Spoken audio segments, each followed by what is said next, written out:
Tonight on 4th Down on 4, the first Saints football game during the coronavirus pandemic. The battle of 40-year-old quarterbacks goes to Drew Brees, while the black and gold defense stifles Tom Brady in his first game with the Buccaneers. WWL Saints analyst Nick Underhill helps us break down the victory. Tulane opens the season in Mobile and rallies back from a double-digit deficit in the fourth quarter to steal one from South Alabama. Reaction from the Wave after the comeback win. ULL makes program history following its upset road win against a Big 12 school. And prep football in Louisiana officially has a start date, but Orleans Parish may be the lone parish not to follow that date.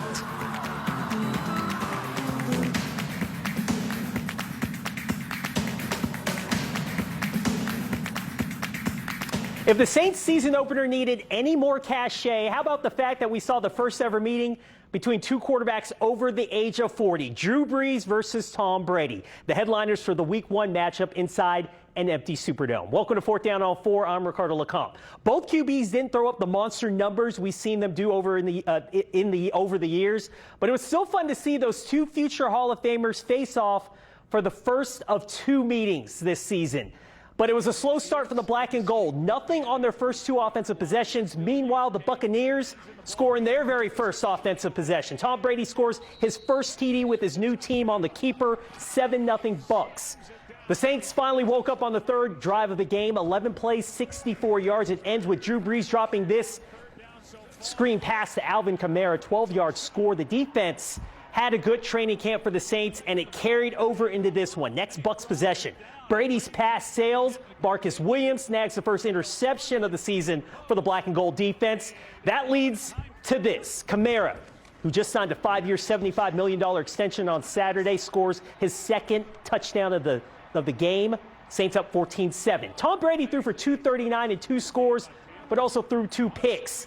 And he wants this one back to start the third quarter. Janoris Jenkins jumps the out route. He goes the other way for the pick six. 24-7 Saints.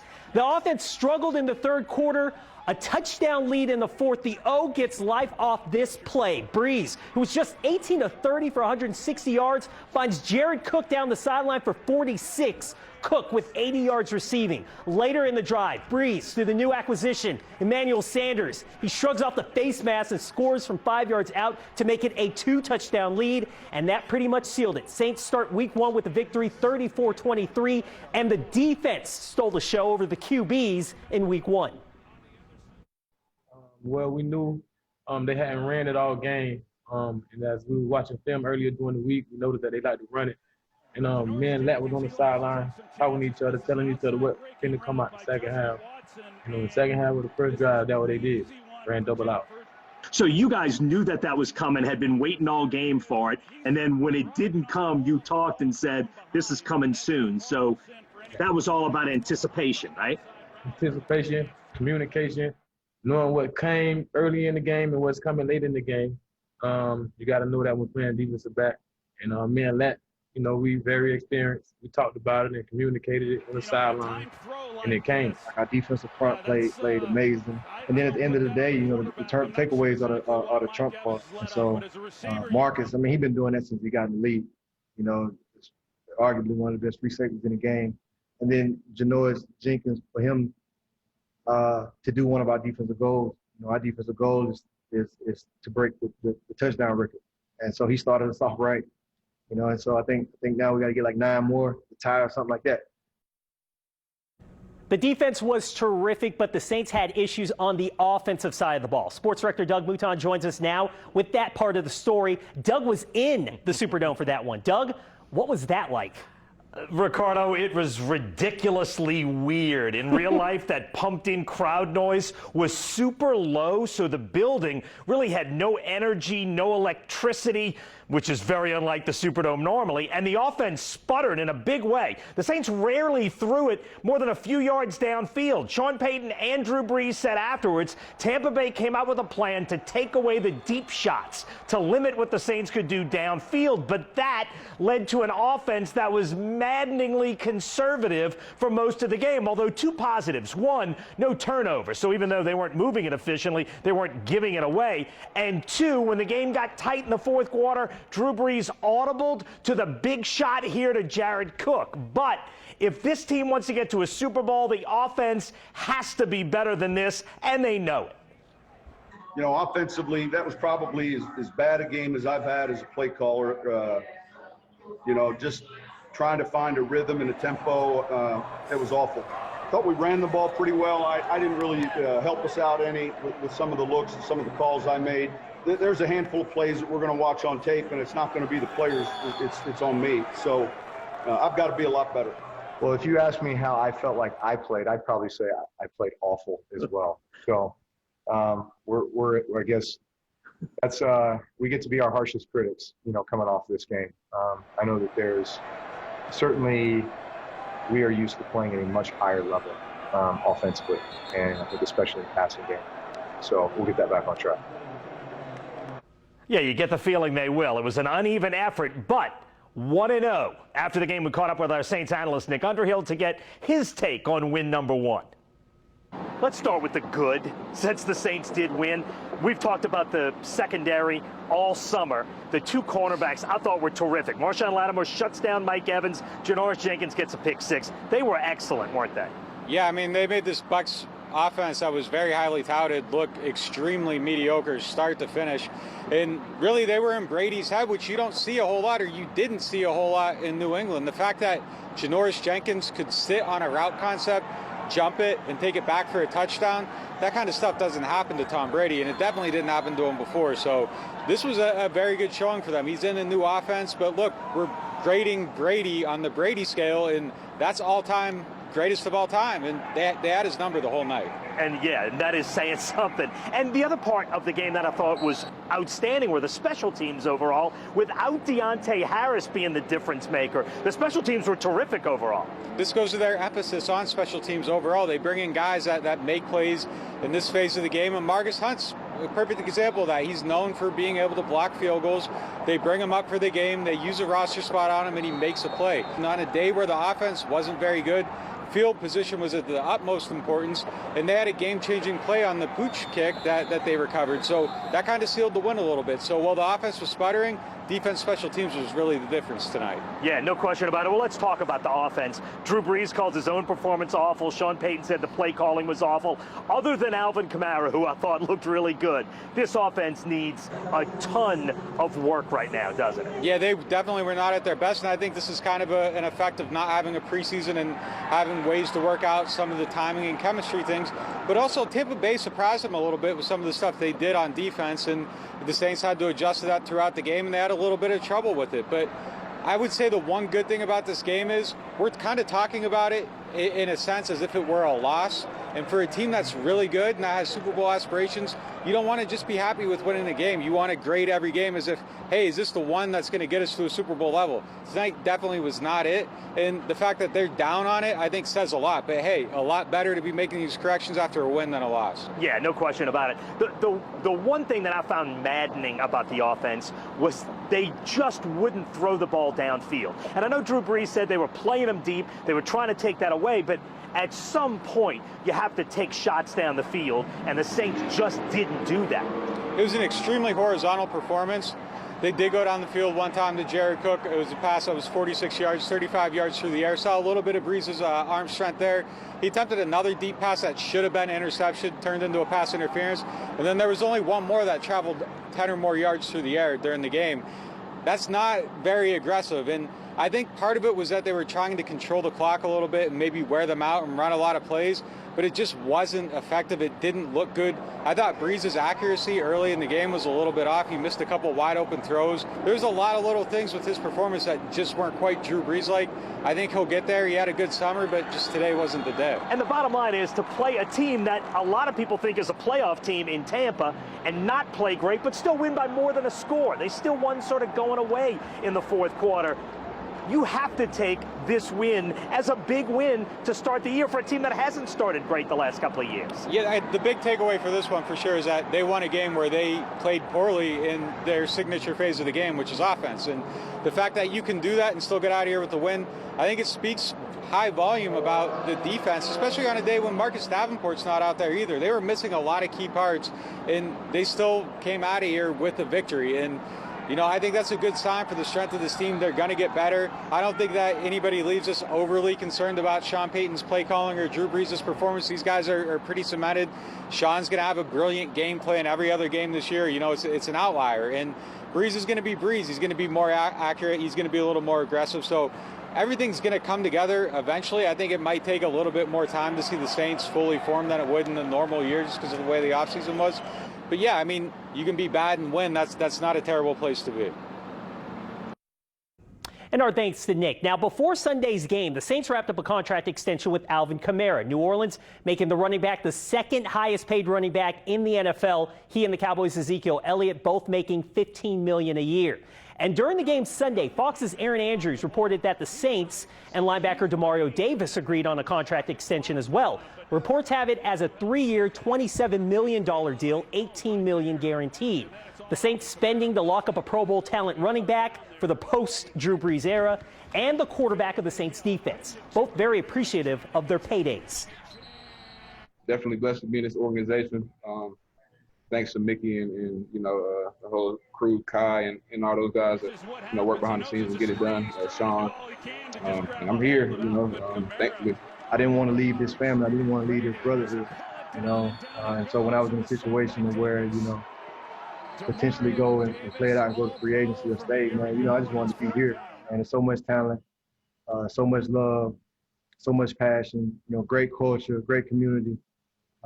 So me and my family are blessed just to have an extension here and continue to spend a couple more years here with this brotherhood and this family and chase our goals and winning this Super Bowl and more.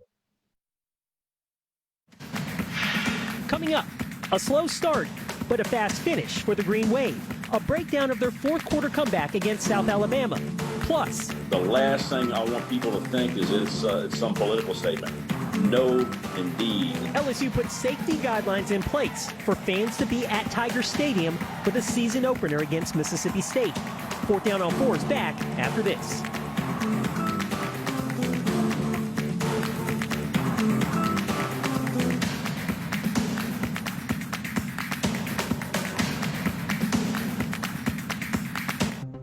You have to go back 22 years, the perfect season of 1998, to find the last time Tulane won a season-opening game away from Ullman Stadium. For the first 3 quarters last night against South Alabama, it looked like that drought would continue. But the Green Wave rallied with a furious fourth quarter comeback. Andrew Doak was in Mobile and reports.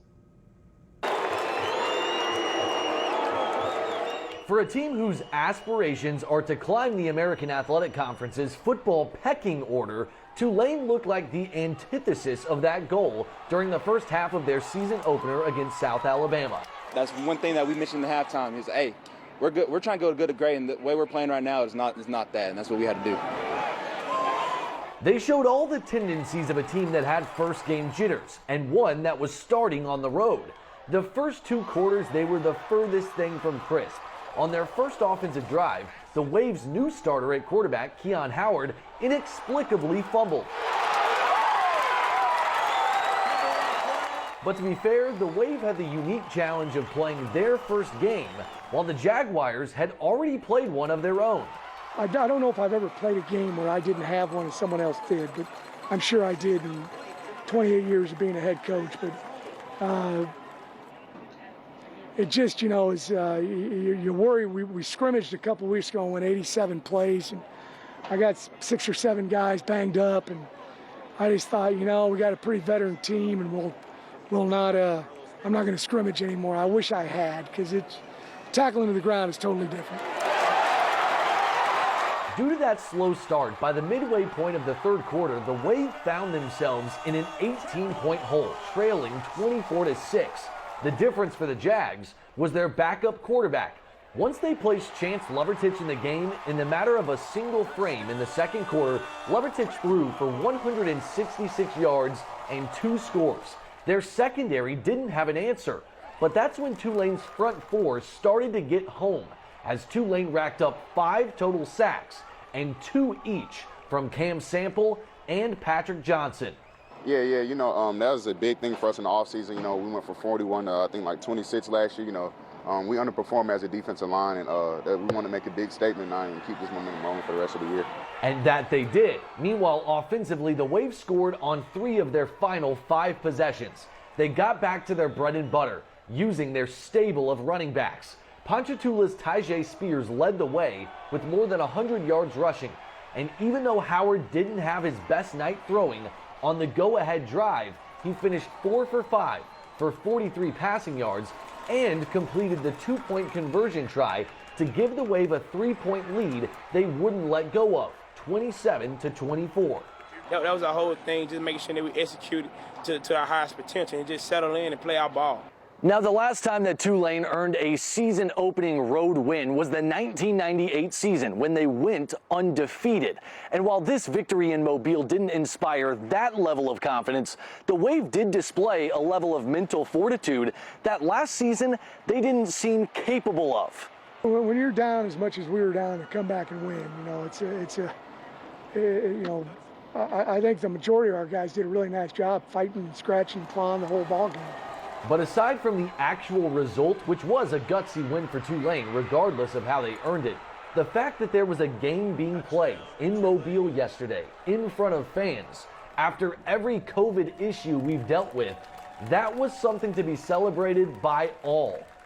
Cam and I were walking out of the building the other day, and I said, hey, man, we got a game this weekend. I said, Coach, I didn't think it was ever going to happen. And there was times we all thought that, and the guys kept believing, kept working hard. And now we're here. From Mobile, Andrew Doak, 4th Down on 4.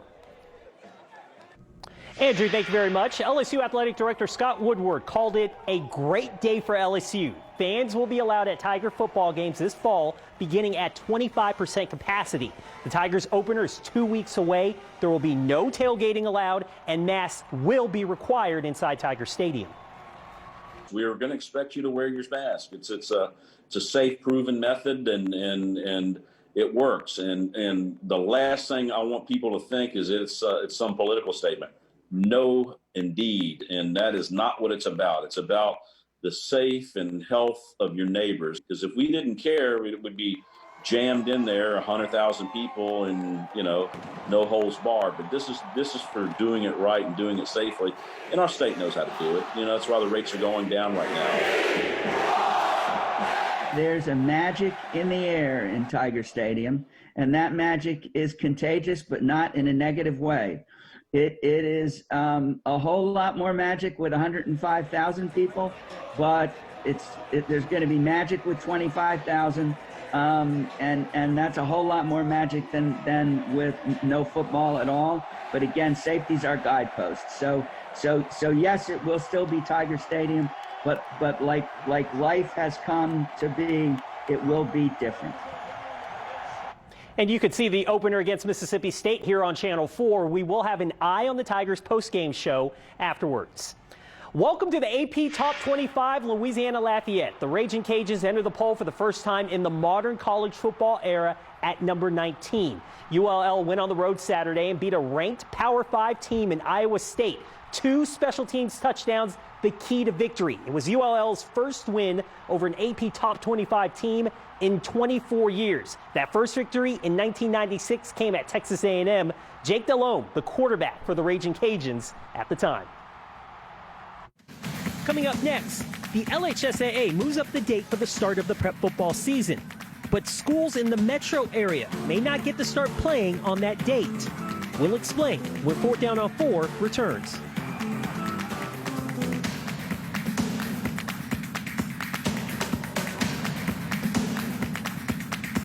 This week, the LHSAA Executive Board voted yes to not only start the season, but they moved the start date up. Now the first weekend of prep football season will be Friday, October 2nd. But that might not be true in every parish. Doug Mouton reports. In at least 63 Louisiana parishes, the first high school football game of the season will come in less than 3 weeks. It's an 8-week regular season, then playoffs. All state championship games will happen in the Superdome in the days right after Christmas. We're very clear about what that means for the state, but there is some confusion about exactly what that means for the city of New Orleans while we're in phase 2 or even beyond. Brother Martin and every other school in Orleans Parish, public and private, can still practice high school football right now, but in very limited ways. Mayor LaToya Cantrell has said multiple times there will be no contact sports in Orleans Parish as long as the city remains in phase 2. She said Friday she didn't have enough information from the governor to move New Orleans into phase 3 yet. I think we're all clear right now that in phase 2 we can't play games in Orleans Parish. The questions that I have, and I know our athletic director and our football coach has, and it's questions I've been receiving from other principals, is what does this mean for practice? Can we ratchet up practice to mirror what the state athletic association has said is doable, or do the limitations for football also apply to practice as well in the city? We really just don't know. The mayor has formed a task force to advise her on when and if it's safe to start high school football. The hope among schools in Orleans Parish is that task force will say it's safe now and the mayor will loosen restrictions. If that doesn't happen, though, many schools in Orleans Parish are prepared to practice and play outside the city. This week, the Jefferson Parish Council will vote whether or not to allow that in their parish. Ryan Gallagher says he's optimistic something can be worked out so his student athletes can play alongside the rest of the state October 2nd. We're back with more 4th Down on 4 in a minute. If you still want to talk football, coming up in a half hour on In Depth with Grant Bensinger, a profile of a Louisiana quarterbacking star. This week, we're in Dallas spending the day with Dak Prescott. The Cowboys quarterback gives us a tour of his property. You want to try to run a pass, go to the end zone? And addresses racism. I still feel funny when a cop's behind me or turns on his lights. Plus, Dak and his brother open up about family tragedy. I didn't do what she's always asked me to do. I didn't keep her boys safe. All that's coming up later on In Depth right here on WWL TV. And we have all 4 major sports going on right now. NFL, NBA, MLB, and NHL. College football also getting underway. LSU gets going in just 2 weeks. And prep football in the state will kick off soon. Let's hope football can stay on the field and not get sidelined by COVID. We're out of time. Thanks for joining us. We'll see you back here next week on 4th Down on 4.